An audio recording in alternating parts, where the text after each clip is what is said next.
Good afternoon, everyone. It is Friday afternoon, and it is getting nice out, and you are in here. You are parents who love your daughters and sons. I recognize it's been a long morning with a lot of information. You just had lunch. It's the afternoon. You're getting sleepy. Okay. We're going to try and avoid food coma for all of you so that the snores don't ring and you're not caught on tape snoring. In this particular session, we have a couple of different goals. Oh, and by the way, my name is Steve Maurer. I work here at the university. I'm the director of our Counseling and Psychological Services, and we'll talk a little bit more about that in a couple minutes. I'm aware that when I first started doing these presentations for parents, my oldest son was 2 years old, and I'm also aware that he just finished his first year of graduate school this year. I know, I'm feeling really old. We have a couple different goals. One, we want to provide a context for what you as family members are going through. Now, most of orientation, rightfully so, focuses on your daughters and sons, but the reality is that the process is a transition for all of us. When we send a daughter or son off to school, we as parents, we as family members go through a transition as well. So we're going to take a little bit of a look at that this afternoon. We want to normalize what you're experiencing. Now, and again, in the interests of keeping you awake, I'm going to ask for your participation. And I'd like to see a show of hands on some different questions I'm going to ask. You won't be the only person raising your hand, and you can't get the answer wrong, so no pressure. Okay. Now, the other thing is that when I ask students in class to raise their hands and answer questions, this is how students do it. Yeah, okay. Don't do that. Raise your hand and hold it up for a few seconds if you would. Okay? Everybody ready? First question. How many of you are excited about your son or daughter going off to college? Look around. Normal. We're normalizing. How many of you, to varying degrees, might be nervous about your son or daughter going off to college? Look around. Normal. How many of you might be a little bit sad about them heading off to college? Normal. How many of you are happy that they're heading off to college? Oh, holy cow. 22 years, I think that's the most enthusiastic crowd I've ever seen. I'm not kidding. Usually there's one or two parents that are going, me, I'm really excited. Okay, so a lot of you raised your hands for multiple emotions. That's normal. It's normal for us as parents to be happy and a little bit sad, kind of excited and kind of nervous. That's really normal. Now, when I ask who's nervous, there are some parents who simply don't raise their hands. And I'm not standing here going, well, clearly they're in denial. It's a Freudian defense mechanism. They should work with me. The reality is some folks aren't nervous, and that's okay. That's okay. There's not one way to do this. So it's normal for us to be experiencing different emotions, contrasting emotions. It's also normal for those to vary in intensity within one person and between each other. So that's really normal. Now, we can think about it, and at some point, if those emotions are so intense, we do reach a place where it's not particularly normal anymore, okay? Years and years ago, I had a mom that was in this session, and this is when the session used to be an hour long, and I come in 15 minutes early, and she's sitting alone at a table in the middle of the room, and she's crying. I know, and I go, okay, at least I'm not the one who made her cry, huh? That's not my fault. She cries the entire hour of presentation, and I answer some questions and talk with some folks, and I'm getting ready to leave, and the parents are on break, and 15 minutes later I leave, and I stop by the table because she's still crying, and I said, you know, I just can't help but notice you've been crying for the last hour and a half. I just want to see if everything's okay. And she goes, no, I'm fine. I'm just a little weepy. You think? Okay. That is not normal, okay, in all seriousness. If you are so sad that you can't stop crying, that it gets in the way of the excitement and the joy of this, that's not normal. We want you to talk to somebody. We don't want you crying for an hour and a half.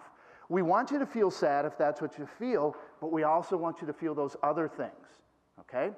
If you're so nervous about your son or daughter heading off to college that your plan is you've already bought a house across Cleveland Avenue, you're installing cameras, video cameras in their residence hall, and you've already registered for all the classes they're registered for, that's not normal. That's not normal. Talk to me. Or if you're so excited about your son or daughter leaving for college that your plan is to go home without them today. I get it. We're excited too, but we're not ready for them yet. You got to take them home with you, okay? So we want to normalize what you're experiencing, and if you really think it's on that extreme end of not normal, we do want you to talk with somebody about that. And then finally, we want to answer your questions. That's the point of orientation, is for you to get your questions answered, for us to give the information you need as parents so you feel comfortable and confident as your son or daughter heads off to college. So those are some of the goals. Okay, individuality. Always remember that you're unique, just like everybody else, okay? We know there's some truth to this. College students show some developmental tasks and changes that are very consistent. But we also know that they come into this with a unique set of interests and abilities and experiences and hopes and dreams and limitations. And the same holds true for you as parents. When we send our son or daughter off to college, we are coming to this in different situations as well. So again, show of hands on a bunch of questions. First one, super easy. I think Terry Lang or somebody this morning already asked it. For how many of you is this your first son or daughter heading off to college? So it's all kind of brand new for you, okay? How many of you is this your second? So a bunch of you. So you've been through this before, but maybe you're maybe not here at St. Thomas. Anybody your third? Okay, now we're getting to the veterans here. Anybody 4? Okay, anybody 5 or more? Okay. Oh, wait, how many? 6. That's impressive. Okay. That is very impressive. I've only sent 2 off to college. You obviously know more about this than I do, so you 2 get to come up, do the presentation, and I'll go home early. No one ever takes me up on that. Okay, couple more questions. For how many of you is this your last son or daughter going off to college? And that's a whole different experience. Possibly looking at the empty nest. Possibly having to get to know again this husband or wife that you've spent the last 20 years focusing on your children. Very different experience. Are there any of you where it's both your first and your last? You folks get the daily double. It's all brand new and you get the empty nest and you get to do it all at once. Last question for now. For how many of you will your son or daughter be living at home and commuting to school? So a couple. That raises a whole different experience and sets of concerns and transitions for both the student and the family. And we have to recognize that as well. So it should be very, very obvious if I'm a parent where this is my first son or daughter going to school and I've got 4 more at home, my experience coming into this today and this fall is very different than I've been through it 6 times. And I'm now going to be an empty nester. It's going to be very different if you live in Chaska versus Milwaukee or California, okay? So the distance is very different. So we want to point out that nothing I'm going to say or any of us is going to say today is going to fit every one of your students or every one of you perfectly because you're coming at this from such different perspectives. And we really want to honor and respect that. Okay. Take home number 1, we have a counseling center. Okay, everybody heard that? Duly noted. Now your sons and daughters will hear that fact today, but they will forget it because we're not on their radar screen, and that's okay. So we want you to remember. Our job is we provide the counseling and psychological services for the St. Thomas community. Handful of things that we do. Number 1, we provide group and individual therapy to students, to full-time students. So when your son or daughter gets here in the fall, that first week of classes, they're eligible for counseling services. So they can come on in for therapy. Second thing we do is we do a lot of outreach work. We work with parents, we work with residence life, peer ministers, we work with coaches and athletic teams. We work with all sorts of folks in terms of doing trainings. We want to work with the folks who are with your sons and daughters day in, day out, frontline folks. So we do a lot of training with them. The third thing we do is we do a lot of consultations. Faculty members, campus ministry, academic counseling, health services. When folks are concerned about a student, oftentimes they'll call us and consult with us, and we'll try and figure something out. This is where you as parents come in. You don't get to come in for counseling. Sorry, we don't have enough staff for that. But you do get to consult with us, and we really encourage that if you have concerns about your son or daughter, feel free to call us. Now, if we're not the right person to call, we don't care. We'll help you figure out and get you connected with the right people. And if we can, we'll help you set up a plan for how to work with your son or daughter to address those concerns. Okay? And that doesn't start in the fall. We welcome and encourage you to consult with us starting today. So during the break, after I'm finished, you can talk with me then, grab one of my cards. I've got cards here and at the door. Shoot me an email, give me a call. But if you have concerns, you can start that consultation stuff right now, okay? So you actually get to use our services before your daughters and sons do. Okay, that's it for that. Now, as parents, we're going to shift into some theory here. As parents, we all know the transition from adolescence to adulthood is this straightforward, right? Yeah, right. Nope, not my kids either. So I'm going to show you a model that's very simplistic. It's a little more accurate than this. Don't want to insult your intelligence. You're all familiar with it, but it's worth taking a look at. The process actually looks like this. Thank you. Please laugh. That's a joke. That's not serious. It's all nonsense. Okay? Do not go home today and, whoa, I was at St. Thomas and there was a psychologist, and I tell you, he said there's a flux capacitor in the upper left-hand corner of development. There's not. Okay? Maybe there should be, but there isn't. This is being silly. So let's look at an actual model based in research. A couple researchers have spent their entire 40-year careers exploring college students. And they've identified a handful of areas of development. And I'm going to move through these quickly because what happens when you talk about theory on a Friday afternoon? Okay, people will be drooling. They'll be falling asleep so fast. Okay, one area that college students work on is competence. They get better at stuff. They get better at their major, doing laundry, using the bus system. Whatever that is, they get more competent. They learn to manage their emotions better. What does it mean to be homesick? How do I deal with this reality that I was a big fish in a little pond before, and now I'm a big fish, but it's a much bigger pond? How do I deal with missing my boyfriend, girlfriend, who's now 600 miles away or 40 miles away? What do I do in terms of developing interpersonal relationships? And we see this in two particular areas. Number one, most of our students have never had a roommate before. And now they'll be living with someone, most of them. And if they have had a roommate, who has it usually been? A brother or sister who's either older or younger, and they never pull power rank based on age, do they? No. They don't get to do that anymore. I don't get to say, well, I'm 2 years older than you as my roommate, so therefore I get to pick. No. That's not how it works when we're dealing with roommates. I don't get to pull rank. The other is that for a lot of our students, they've grown up with all the same kids. They went to grade school and middle school and high school together, and now maybe they're the only one coming to St. Thomas, and they have to build this social network from scratch, maybe for the first time ever that they can remember. So developing interpersonal relationships.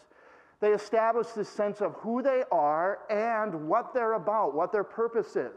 What are their values in terms of faith, in terms of family, in terms of directions in life, in terms of career or politics? What are they about? And how does that look similar to and or different from you? Developing integrity, just how do they integrate all of these things? So their choices reflect their values. What's important to them, we can know that by how they behave and act.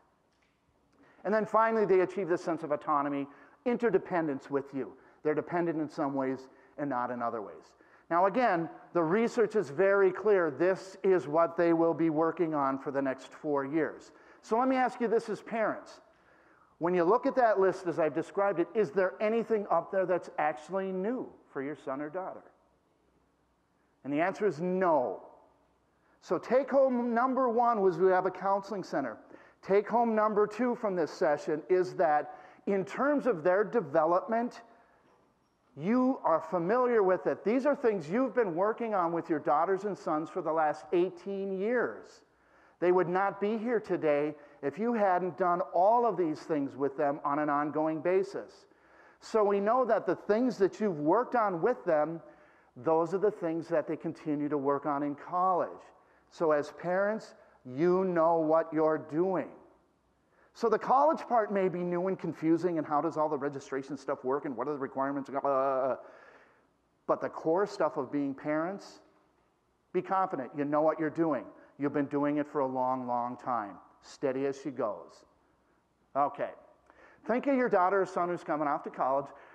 Go back 16, 17 years. Remember when they first learned how to walk? Did any of you do this as parents where they're reaching up, you hold their hands, and you walk behind them, or am I looking really stupid for no reason here? You're walking with them and your back gets sore. What do you eventually do if you want them to learn how to walk? A little bit louder, please. Thank you. You let go. I never want to be the first one in the room to say that, okay? You let go. Of course, you all let go. It's what we do as parents. Now, when you let go of their hands, how many of you thought, I let go and my son is going to do this? Well, thanks, folks. This is really easy. This walking stuff is easy. I can walk slow, fast, amble, stroll, sashay. Piece of cake. Nah, nobody thinks that. If you really think that, then you were hanging on way too long, okay? He's 17 years old. I should let go now.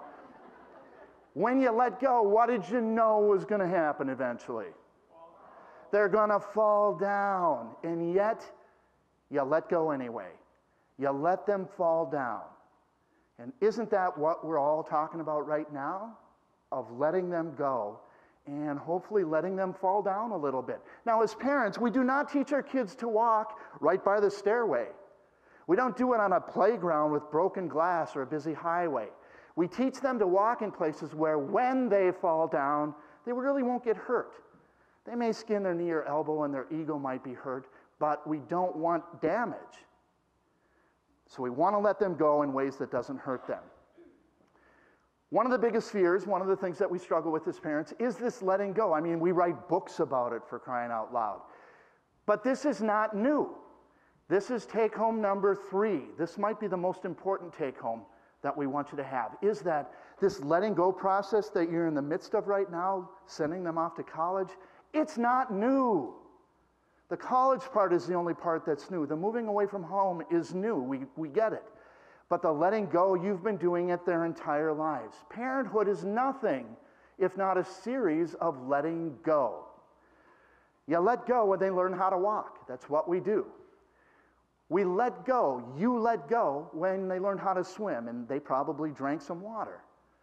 You let go when they learn how to ride a bike, and off they go and they take their tumbles and they skin their knees and their elbows, okay? They bang their heads. You let go that first time you drop them off at daycare, or that first time they get on that really, really big bus with the rest of the school kids. You let go. You let go when you give them the keys to the car and off they drive. So this letting go, you've been doing it. You've got a lot of practice at it. So again, a reminder, you know how to do this. We'll talk a little bit more about why it's a little bit different now when they're in college, but the process of letting go is not new. Okay. We also, though, in addition to letting go of our sons and daughters, we have to let go of our expectations for our sons and daughters. My child will be, a Mozart, a prodigy. My child will be a CEO of an international corporation.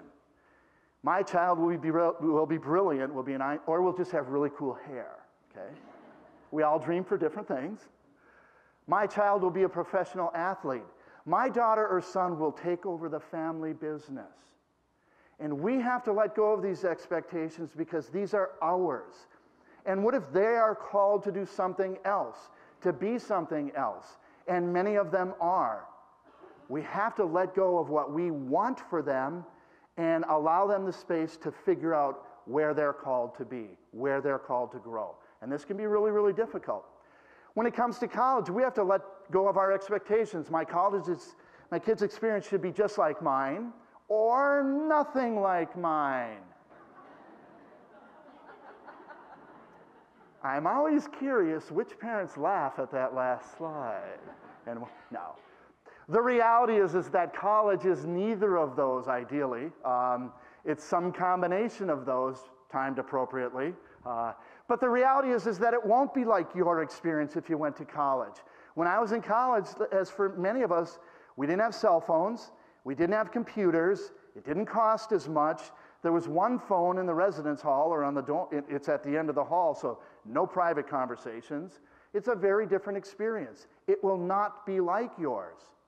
And for many of us, if we didn't go to college, we base our expectations on what we read or what we see on TV or in movies. It's not going to be like that. So we have to let go of our expectations, some of them, of what their experience should be like here. Now, as parents, we have a common set of concerns. There's what-ifs that run through our heads constantly for most parents. What if he can't get into the classes he wants? What if she gets a lousy professor? This is the point in the presentation where Steve Maurer goes on record to say, here at the University of St. Thomas, we have no lousy professors. Nod your head if you heard that. Okay, that's a hypothetical. What if he can't find a job when he graduates? What if she picks the wrong major? What if he gets sick? What if she hates her roommate? What if he does the stupid things I did in college? What if? We got all these what ifs running through our heads. Good. Those are great questions. So if you have all those what ifs running through your head, you're spot on. Those are such important questions. That's why we have orientation. That's why we have a counseling center. That's why we have health services and academic counseling and tutors and residence life. These are great questions. Keep asking them. You're spot on. And then also trust that we do have the answers to these. We have trained, experienced professionals to address those. Good questions, keep asking those. We have here folks here who can help you answer those and can help your sons and daughters with those. Another set of concerns we have as parents, but oftentimes these don't get spoken. Will my son or daughter be okay? There's a heavier question right below that, and that's, have I done enough as a parent for them to head off to college? Well, the only two possibilities, no, you haven't, okay? I know, we're not going to go there. It's Friday afternoon, we don't have time for a large group therapy. The reality, though, is yes, you have done enough as parents, because here they are getting ready to go off to school. Now, you've not done it perfectly. None of us do. We all make mistakes. We learn this parenting thing on the fly, but you've done enough to get them here. So yes, you've done enough. Let's just answer that. You've done enough as a parent. So then another set of questions typically comes up. Will they change? And the answer is yes, we hope so. If 4 years from now they haven't changed, what a waste of 4 years and a boatload of money, okay? If they haven't changed, you have failed miserably as parents. We have failed miserably, all of us. They're going to change. We don't know how. We hope it's in really, really wonderful ways, and it usually is. So then the question is, will you change? We don't know. We hope so. We hope you change and grow as well. But even if you don't, they will. Therefore, your relationship with them will change. And again, the question is, how will that change and what might that look like? Will they come home again? I have no idea. And I don't know what answer you're looking for, so I'm just going to leave that one alone, okay? Will they still need me? And for those of you who have been through this before, the answer is yes, absolutely. Remember those developmental tasks? They need you now the same ways they did before, and in some ways more. For most of our students, this is the biggest transition they've ever experienced. So whether you like it or not, your job as parents is not done. There's still some heavy lifting to do. You're not reduced to the role of writing a really big check every semester and doing boatloads of laundry when they come visit. They still need you in all of the same ways to do all the same things. Well, most of the same things, okay? And then for some of us, the concern is I'm getting old, but nobody in this room has to deal with that except me, apparently. Okay. The famous American philosopher John Cougar Mellencamp had this to say: it's nothing more sad or glorious than generations changing hands. And whether this is your first son or daughter going off to college, or whether this is your last and you're empty nesters, make no mistake, Generations are changing hands. Generations are changing hands as we speak, as we sit here. And this reality brings an existential depth to this experience. And this is one of the reasons why the letting go feels more difficult, why some of the emotions are a little bit more intense. It's a bigger deal for us as parents as well, for family members. So there's an existential component to this. One concern that is rarely spoken by parents is, will I be okay as a parent? And again, for those of you who have been through this before, the answer is, yeah, you will be okay. We want you to be okay, both for your sake, but also for your son or daughter. The more okay you are, the better off they're going to be. Because if you're really struggling, a part of your daughter or son stays at home with you while they go to college. And we want them here. We want them all in. So we really do want you to take care of yourselves. And if you can't do it for yourself, do it for your daughter or son. It's really, really important. And do the things you need to be okay. Talk with your son or daughter. Talk with your other family members, with your husband or wife or partner. Talk with other parents. Look around. You got this wonderful resource of people who are going through the same thing you are. Okay? Make sure that you're okay. One of the things we want you to think about is, in what ways is your household changing when your daughter or son leaves for college, even if they're living at home? Because things still change. Relationships, dynamics change. They shift. What are the reactions of the other kids at home? When we dropped our oldest off at college, we jump into the van and we take off. Our 15-year-old son bursts into tears. He's just distraught. There's nothing good about this for him. There's nothing good. Number one, his best friend on the planet just moved out. Number two, he is now stuck home alone with the two lamest parents on the planet. Okay. He will still say, yes, that's true. And about 2 weeks later, he had adjusted to it. But it is important to attend to the other members of the family as well and what they're going through. Roles will shift. Tasks and chores. Think about it. When your son or daughter leaves for college, who's going to do all that work around the house they do? Right there, the guy in the purple? Exactly. Yeah, it's like, not my kid. Okay. There's one piece of truth in this, and a parent told me this, and I've been using it ever since. If you have a son or daughter, if you still have kids at home who don't drive, you just lost one of your drivers. And it does increase the driving load. Yep. Okay, and then finally, physical spaces and things. If you have to rent out their room, you got to rent out their room. If you're going to turn it into a man cave or a scrapbooking room or a workout room, it's your house, you get to do that. But let them know.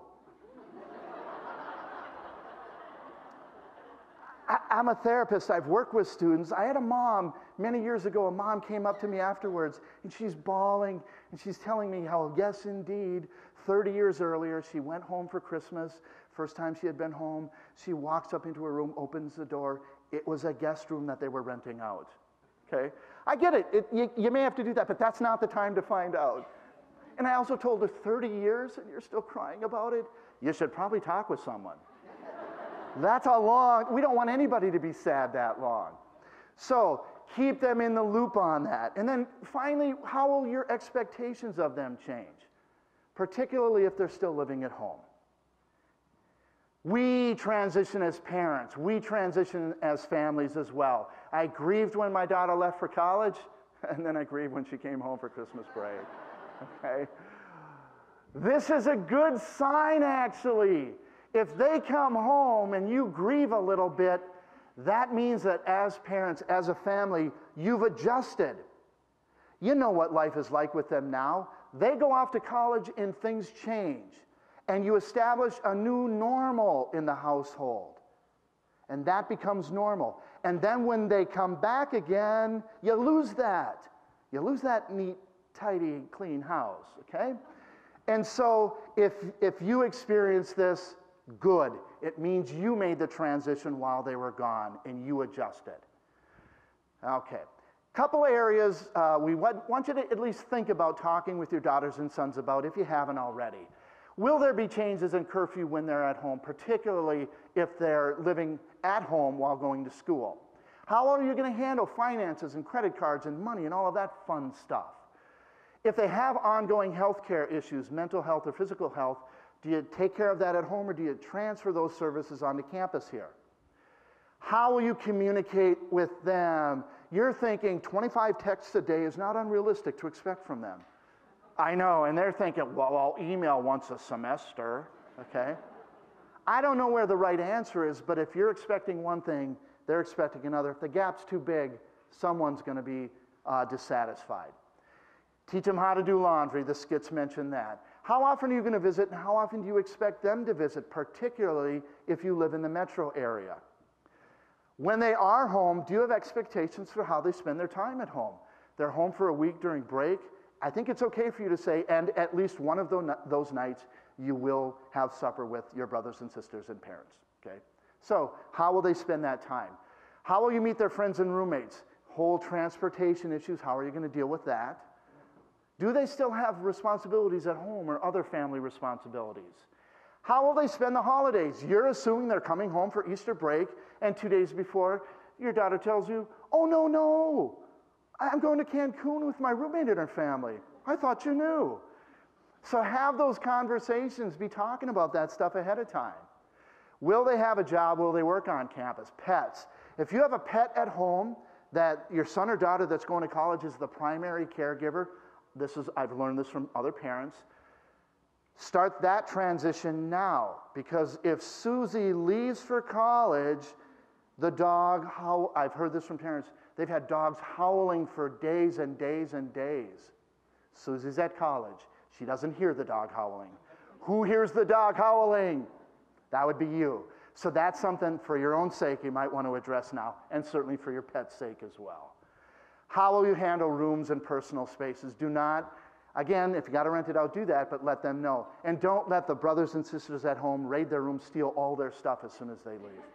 That's what four of my brothers and 2 of my sisters did that to my oldest brother when he went off to college. I'm not kidding. My parents were not out of the driveway yet. Long driveway, but they're not out of the driveway, and my brothers are raiding the room. I'm going, he's coming back, you guys. Okay. Decision making. How will they learn how to be good decision makers? How many of these things can you turn over to them?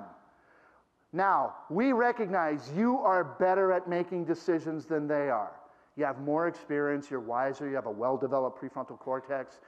You're better at this, we know that. But how will they learn?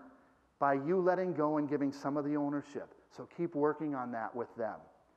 Help them make good decisions by allowing them to fall down a little bit. Don't let them do that in ways where they're going to fall off the edge and really, really get hurt. But how will you help them make decisions? Okay, quick wrap up. Number 1, what you're experiencing is normal. If you really think it isn't, talk with someone. Family members, parents, me, someone else. You are familiar with the changes that they're going through. You're rock solid on this. You know what you're doing. But that's the next line, okay? Your family is changing. Your sons and daughters still need you in really, really important ways. Still be there for them. And then finally, you will be okay. And do the things you have to do to be okay. Now, okay, here's the truth in advertising. I went to St. John's University. I'm a diehard Johnny, have been forever. And I've been here at St. Thomas for 22 years. Now, as a Johnny, wearing purple, just can't do it. It's hard to do. For 20 years, I could not wear purple and not feel kind of guilty about it. And that changed 2 years ago when my son started here at St. Thomas, and I went through orientation. And it's weird, but there was a shift for me. It's like, okay, I'm a part of the St. Thomas family in a different way now. I can wear purple. And we want you to be a part of that family as well. It doesn't mean you have to wear purple. You can wear Johnny, red, or blue if you really want. But what it means is we want you to come to things. We want you to get involved in the parent network. Come onto campus for events and stuff. We want you to be a part of this family as well. So just in wrapping, the last thing is we just want to, on behalf of me and all of us, we want to welcome you to be a part of the Tommie family. So thank you very much. That's the end of this particular presentation.